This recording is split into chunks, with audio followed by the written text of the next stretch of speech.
Assalamualaikum warahmatullahi wabarakatuh. Nama saya Aisyah Syukara binti Muhammad Rizwan. Hari ini bersama kumpulan saya iaitu kumpulan 2 akan membentangkan isu terhadap pengaruh ICT terhadap penyatuan sosial dan etnik di Malaysia. Okey, perkembangan teknologi maklumat dan komunikasi ICT pada masa kini juga turut berperanan dalam konteks hubungan etnik dan menyumbang kepada kewujudan kesepaduan sosial. Malah, perkembangan ICT juga membawa kepada penggunaan internet secara meluas dalam pelbagai kelompok masyarakat. Hal ini, penyediaan menu internet seperti email, chatting, blog, Facebook, Twitter, Instagram dan sebagainya telah memberikan wadah baharu dalam membina hubungan sesama manusia dalam merentasi sempadan etnik, agama, budaya dan bangsa. Dalam konteks kesepaduan sosial, peluang untuk meneroka, mencari, mengenali dan memahami maklumat tentang pelbagai etnik, agama dan budaya boleh diperoleh dengan cepat dan mudah. Pada dewasa ini, hanya di hujung jari sahaja pelbagai maklumat dapat dicari. Keadaan ini membolehkan pengguna ICT memahami latar belakang sesuatu etnik dengan lebih dekat, termasuk tentang kepercayaan upacara keagamaan dan perayaan yang diamalkan oleh sesuatu kelompok etnik. Di Malaysia, perkembangan budaya internet yang meluas secara tidak langsung telah menjalin hubungan antara manusia daripada pelbagai etnik, agama dan budaya sehingga berjaya mengikat kesepaduan dalam kalangan mereka. Walau bagaimanapun, kumpulan kami telah menjalankan kaedah tinjauan dan tinjauan ini dijalankan dengan objektif seperti berikut, iaitu yang pertama, kesan penggunaan ICT dalam penyatuan sosial dan etnik di Malaysia. Dan yang kedua, punca berlakunya perbezaan pemahaman ICT terhadap penyatuan sosial dan etnik di Malaysia. Bagi mengenal pasti keberkesanan pengaruh ICT dalam memupuk kesepaduan di antara kaum. Dan kajian ini telah dilakukan ke atas 40 orang responden yang diambil dari mereka yang berlainan umur, bangsa dan latar belakang pendidikan yang berbeza. Assalamualaikum, saya Ismi. Saya akan bentangkan dapatan kajian pertama.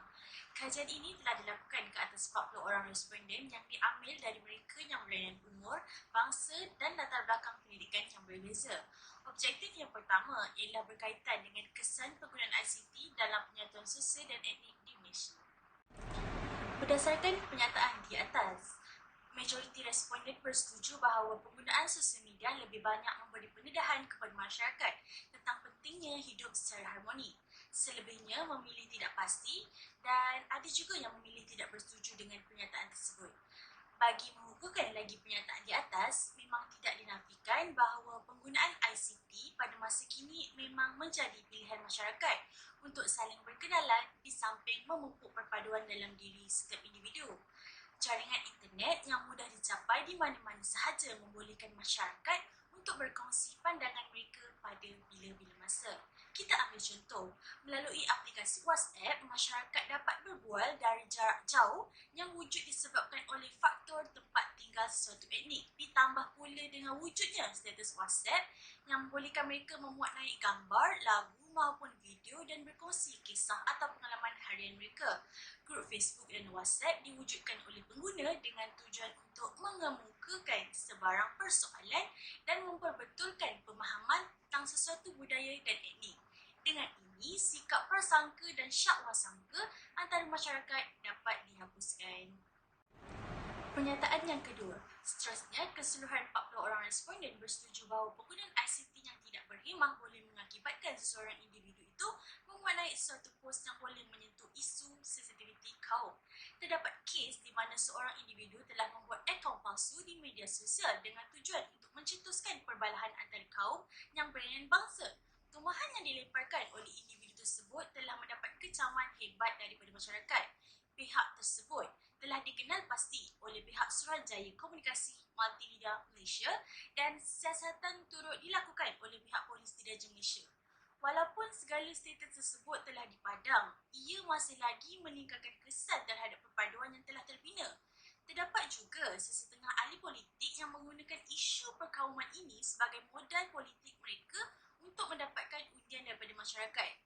Seterusnya, menjurus kepada perbalahan. Kebanyakan isu yang sering dibangkitkan adalah berkaitan dengan agama dan juga pergaulan.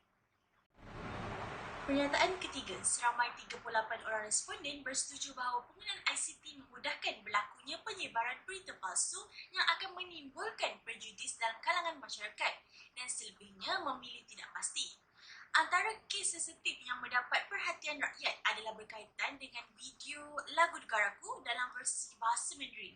Penularan video berdurasi 1 minit 26 saat itu mendapat kritikan daripada pelbagai pihak. Kita sedia maklum bahawa lagu negaraku sudah diwartakan di dalam perlembagaan dan ianya tidak boleh diubah mengikut suka hati mereka. Begitu juga dengan kontroversi bendera berbucu 5 yang telah dilakukan oleh pihak yang tidak bertanggungjawab, di mana video itu tersebar di media sosial dan ia telah mendapat kecaman netizen dan tidakkan sewajarnya perlu diambil bagi memberi peringatan kepada pihak penganjur agar lebih peka dengan perkara sebegini.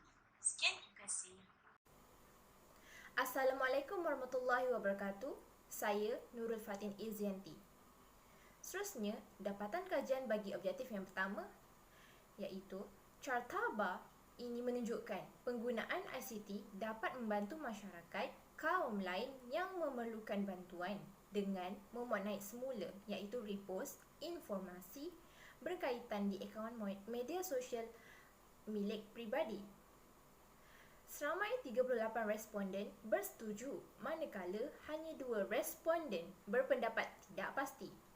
Ini menunjukkan bahawa kesan penggunaan ICT dalam kalangan masyarakat memberi kesan positif terhadap penyatuan sosial dan etnik antara masyarakat yang berbilang kaum.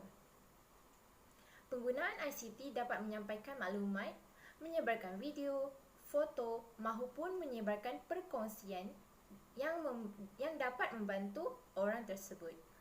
Seterusnya, Carta Pai menunjukkan penggunaan ICT secara berlebihan akan melalaikan seseorang sekaligus menghakis pergaulan secara fizikal.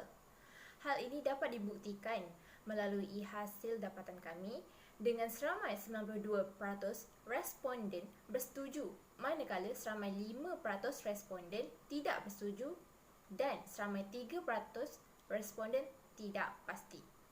Hasil ini menunjukkan majoriti responden berpendapat bahawa ICT mendatangkan keburukan dari segi ianya akan melalaikan individu yang terlalu taksub dengan alam maya sehingga tidak mempunyai sebarang interaksi fizikal dengan masyarakat, terutama sekali untuk mempunyai rakan baru yang berlainan bangsa.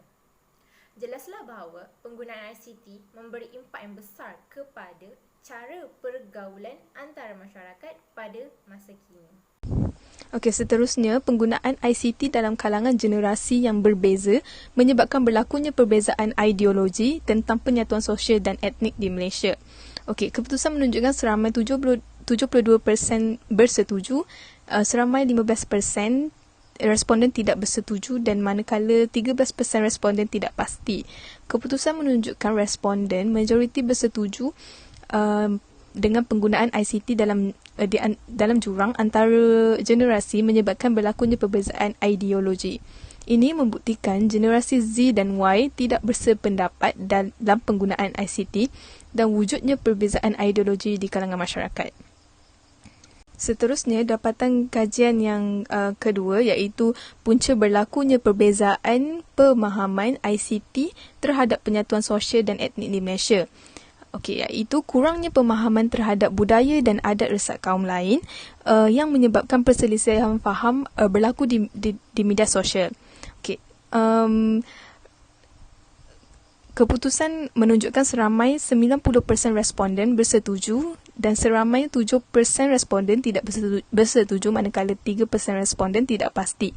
Ini menunjukkan majoriti responden berpendapat bahawa kurangnya pemahaman terhadap budaya dan adat resat kaum lain yang menyebabkan perselisihan faham berlaku di media sosial. Sebagai contoh, buat masa ini dalam hal politik, ia jelas menunjukkan perselisihan faham yang berlaku menyebabkan di media sosial menyebabkan pergaduhan berlaku di antara kaum Dan jelaslah kurangnya ilmu menyebabkan salah faham boleh berlaku dan jika tidak dikawal, ia akan bertambah parah. Assalamualaikum warahmatullahi wabarakatuh. Nama saya Aimah Amirah binti Ahmad. Seterusnya, dapatan kajian bagi objektif kedua ialah perkembangan ICT sentiasa berlaku seiring dengan perubahan masa dan zaman telah menghasilkan pelbagai alat telekomunikasi yang mempengaruhi corak kehidupan masyarakat di Malaysia. Dapatan menunjukkan sebanyak 95% responden bersetuju dengan pernyataan tersebut, manakala lagi 5% responden pula tidak pasti dengan pernyataan tersebut. Hal ini menunjukkan bahawa perkembangan ICT yang berlaku pada masa kini menyebabkan berlakunya perbezaan pemahaman ICT di mana pelbagai alat telekomunikasi telah dicipta seperti pelbagai jenis telefon pintar dan komputer sehingga telah mengubah cara dan corak serta bentuk masyarakat berfungsi dan berfikir dalam kehidupan yang serba baharu dan mencabar. Dapatan kajian yang seterusnya ialah jurang digital antara komuniti bandar dan luar bandar menyebabkan masyarakat tidak dapat berinteraksi antara satu sama lain. Dapatan menunjukkan seramai 26 orang iaitu 67% responden bersetuju, manakala seramai 8 orang iaitu 20% responden memilih tidak bersetuju dan 6 orang responden iaitu 13% tidak pasti. Jurang digital merupakan istilah yang diperkenal oleh bekas Presiden Amerika Syarikat Bill Clinton pada tahun 1994, iaitu bagi menyata perbezaan di antara rakyat yang mempunyai perkhidmatan internet yang paling pantas dan paling selesa daripada rakyat yang tidak mempunyai akses kepada teknologi tersebut. Jika mereka kurang pendedahan dan pengetahuan dalam teknologi maklumat, mereka akan terlepas peluang menjadi masyarakat yang maju dan ianya akan menyukarkan masyarakat untuk berinteraksi antara satu sama lain. Secara keseluruhannya, kesan penggunaan ICT dalam penyatuan sosial dan etnik di Malaysia boleh mendatangkan kesan positif dan juga boleh mendatangkan kepada kesan negatif. Jika ia digunakan dengan cara yang baik, yang betul, maka ia boleh mendatangkan kebaikan bersama. Manakala punca berlakunya perbezaan pemahaman ICT terhadap penyatuan sosial dan etnik di Malaysia adalah disebabkan faktor-faktor tertentu, sebab-sebab yang tertentu, seperti tidak mengambil tahu tentang adat, budaya, cara mereka, cara sosial mereka, serta masyarakat di sekeliling. Sekian daripada kumpulan kami. Terima kasih.